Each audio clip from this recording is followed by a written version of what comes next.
Hello students, welcome to your Vidur academy. मैं प्रदीप कुमार आपके सामने उपस्थित हूँ रेशो एंड प्रोपोर्शन का अगला पार्ट लेकर। तो चलिए शुरुआत करते हैं आज का सेशन। उससे पहले अभी तक आपने चैनल को सब्सक्राइब नहीं किया है तो चैनल को सब्सक्राइब कर लीजिए और वीडियो को ज़्यादा से ज़्यादा शेयर कर दीजिए। तो चलिए, आज का पहला प्रश्न है, लगातार 2 वर्षों के बीच मेरी आय 2:3 के अनुपात में है और 5:9 के अनुपात में खर्च है। यदि दूसरे वर्ष में मेरी आय 45,000 रुपये है और पहले वर्ष में मेरा खर्चा 25,000 रुपये है, तो 2 साल के लिए मेरी कुल बचत बताइए। तो कैसे करेंगे इस क्वेश्चन को? पहली साल और दूसरी साल, दोनों सालों की इनकम का रेशो गिवन है, कितना है? 2:3। वहीं देखो, इन दोनों ईयर्स का एक्सपेंडिचर का रेशो गिवन है, ये है 5:9। क्लियर? अब देखो, इसमें गिवन है कि दूसरी वर्ष में मेरी आय, दूसरे वर्ष में आय कितनी गिवन है? 45,000 रुपये। तो इस 45,000 रुपये, तो हमें ये देखना है कि इस 3 का ये 45,000 कितने गुना है।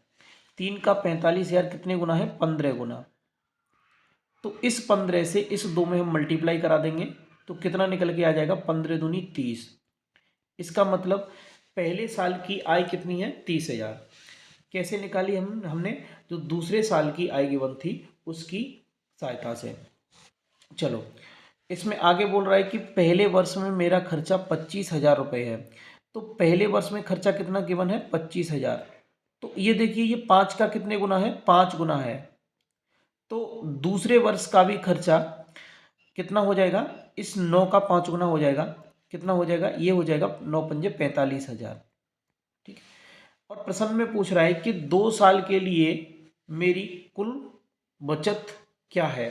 देखो, एक्चुअल में यहाँ पर दूसरे साल का पूछ रहा है, या दो नहीं, यहाँ पर जो है दूसरे साल का। दूसरे साल के लिए, 2 साल के लिए नहीं, दूसरे साल के लिए मेरी कुल बचत क्या है। तो दूसरे साल में हम देखें तो दूसरे साल में ये कितना 45,000 रुपये कमाता है और खर्च कितना करता है?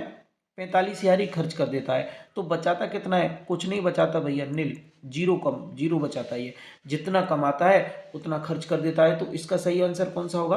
Option A. अगर यहाँ पर मान लीजिए ऐसे होता कि 2 साल के लिए मेरी कुल बचत बताओ, इसका मतलब दोनों साल के लिए, तो क्या करते?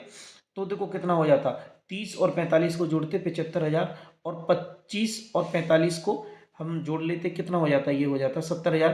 तो 75,000 में से 70,000 घटा देते, आंसर कितना आ जाता? 5,000। ठीक है। चलो, लेकिन अभी दूसरे साल के लिए कुल बचत पूछ रहा है तो ऑप्शन क्या होगा इसका सही? पहला ए, नहीं। नेक्स्ट क्वेश्चन, अगला प्रश्न है, ए और बी की आय का अनुपात। ए और बी, इनकी इनकम का रेशो गिवन है, ये कितना है? 5:7। ए 4,000 रुपये, बी 5,000 रुपये बचाता है। ए कितना बचाता है? 4,000 रुपये और बी बचाता है 5,000 रुपये। तो ए का खर्चा बी के खर्च के 66.66% है। इसका मतलब कितना होता है? 2/3। तो इसका मतलब हो जाएगा कि बी का खर्चा 3 है तो ए का खर्चा कितना है? 2। ठीक। तो अब ये कह रहा है कि ए और बी की कुल आय बताओ। देखो, शुरुआत का रेशो और फाइनल रेशो गिवन है, तो हम ऐसे प्रश्न को क्रॉस प्रोडक्ट मल्टीप्लीकेशन की हेल्प से कर सकते हैं।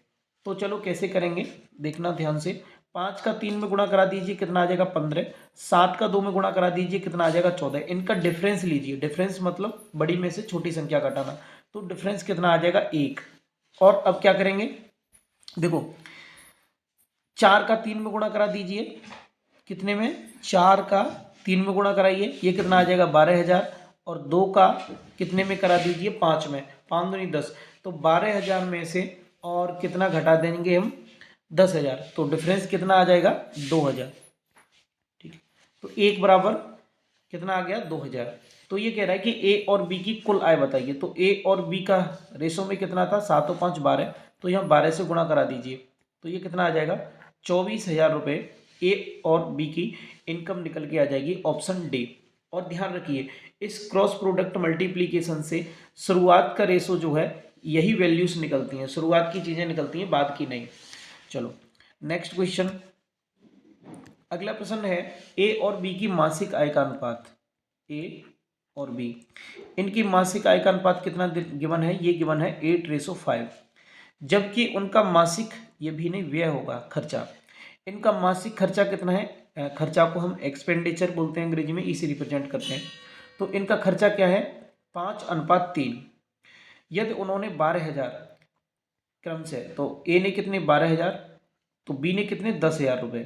ठीक है, अगर ये बचाए होंगे तो क्या होगा?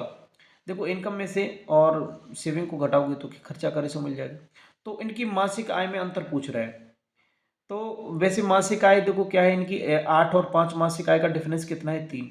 तो बाई ऑप्शन आप चेक कर सकते हैं, जिसमें 3 का भाग चला जाएगा वही आपका सही आंसर होगा। तो ऑप्शन बी इज करेक्ट हो जाएगा, क्योंकि केवल एक ही ऑप्शन ऐसा है जिसमें 3 का भाग जाएगा। ठीक है, और 3 से कोई संख्या डिविजिबल है या नहीं ये कैसे चेक करते हैं? जितने भी डिजिट गिवन है संख्या में उस सब को जोड़ लीजिए, और अगर उनके सम में 3 का भाग जाता है तो उस पूरी संख्या में भी 3 का भाग जाएगा। तो कैसे करेंगे इसे? वही क्रॉस प्रोडक्ट मल्टीप्लीकेशन से करेंगे। 8 का 3 में गुणा करेंगे, 8 3 24, 5 का 5 में कराएंगे 25, डिफरेंस लेंगे, कितना आ जाएगा? 1। अच्छा अब हम कैसे करेंगे? 3 का 12 में कराएंगे, कितना? 12 3 36, 36।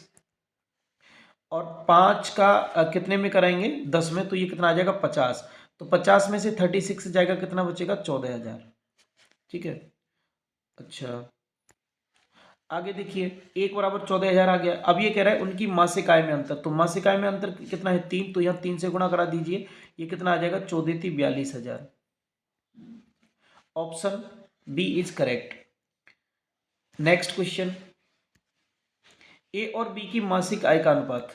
ए और बी इनकी मासिक आय का अनुपात कितना गिवन है? ये गिवन है 5:8। वहीं देखो ए 7,400 रुपये की बचत करता है। ए कितने की बचत करता है? 7,400 की।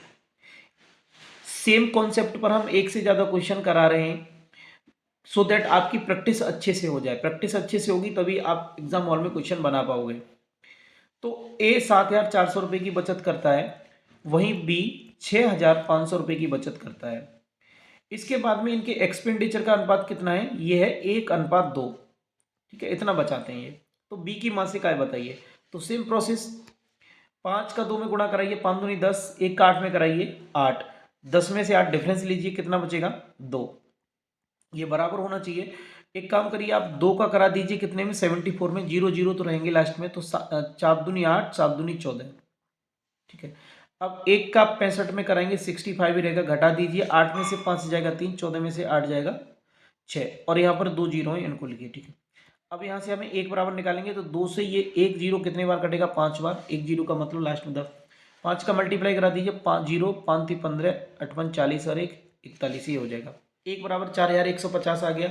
अब ये कह रहा है कि बी की मासिक आय। बी की मासिक आय कितनी है? 8। तो यहाँ 8 से गुणा करा दीजिए एक्चुअल वैल्यू के लिए, क्योंकि ये रेशो में है। 0 8 5 40, और ये कितना हो जाएगा?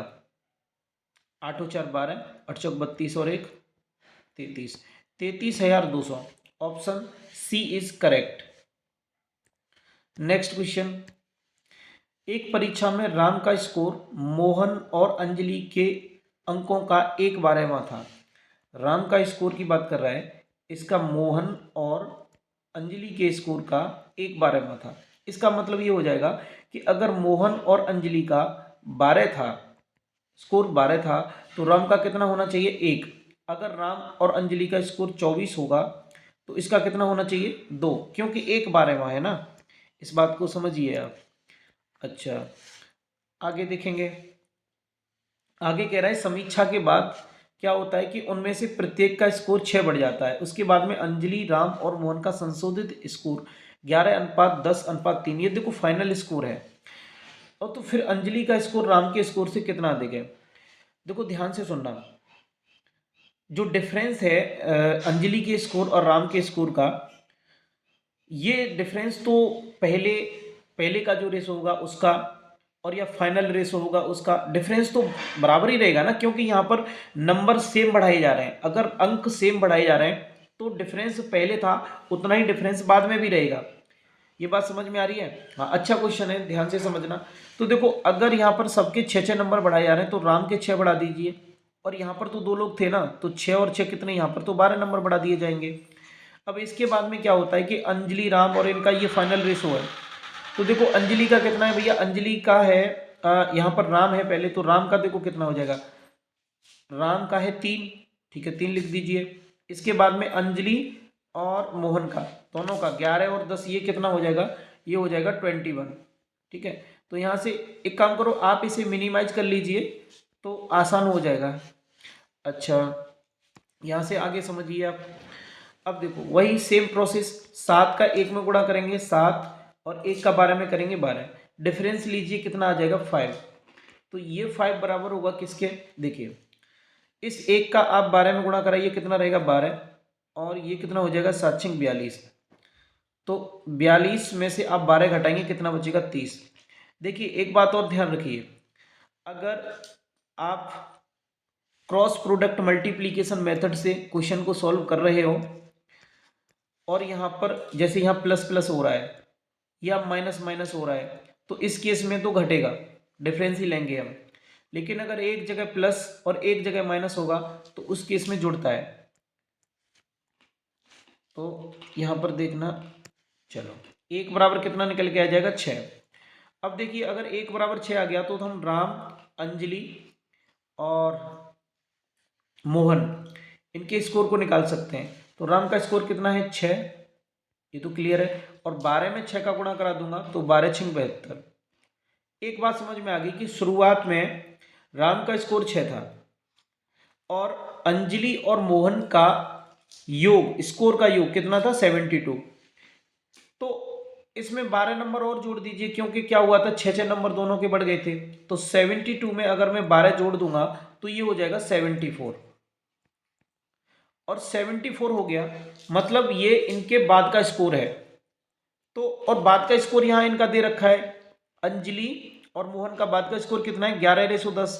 तो एक बात समझ में आ रही है क्या, 11/10 कितना हो जाएगा 21, 21 के बराबर कितना हो जाएगा 72, और कितना 12 जोड़ोगे तो ये हो जाएगा 84, माफ कीजिए ये 84 हो जाएगा, ठीक है। कितना हो जाएगा ये 84। तो 21 के बराबर 84 होगा, तो यहां से हम एक की वैल्यू निकालेंगे तो ये कितना आ जाएगा 21 चौक 84, ठीक है, यानी 1 बराबर 4 मिल गया। देखो अब एक काम करें कि ये कह रहा है कि अंजलि का स्कोर राम के स्कोर से कितना अधिक है, तो ये फाइनल रेशो है ना, आप यहां से निकाल सकते हो। देखो क्या होगा, अंजलि का स्कोर कितना है 11, और राम का स्कोर कितना है 3, तो इनका डिफरेंस कितना आ रहा है 8। तो 8 ही तो ज़्यादा होगा, अंजलि का स्कोर राम के स्कोर से 8 ज़्यादा होगा, लेकिन एक्चुअल वैल्यू के लिए आप 4 से गुणा करा दीजिए तो कितना आ जाएगा 32। तो सही जवाब क्या होगा, option C is correct for this particular question. तो उम्मीद है समझ में आ गया होगा, यहाँ से आगे हम नेक्स्ट वीडियो में डिस्कस करेंगे। अभी तक आपने चैनल को सब्सक्राइब नहीं किया है तो चैनल को सब्सक्राइब कर लीजिए, और वीडियो को ज़्यादा से ज़्यादा शेयर कर दीजिए। तो यहाँ से आगे नेक्स्ट वीडियो में डिस्कस करेंगे। Thanks for watching.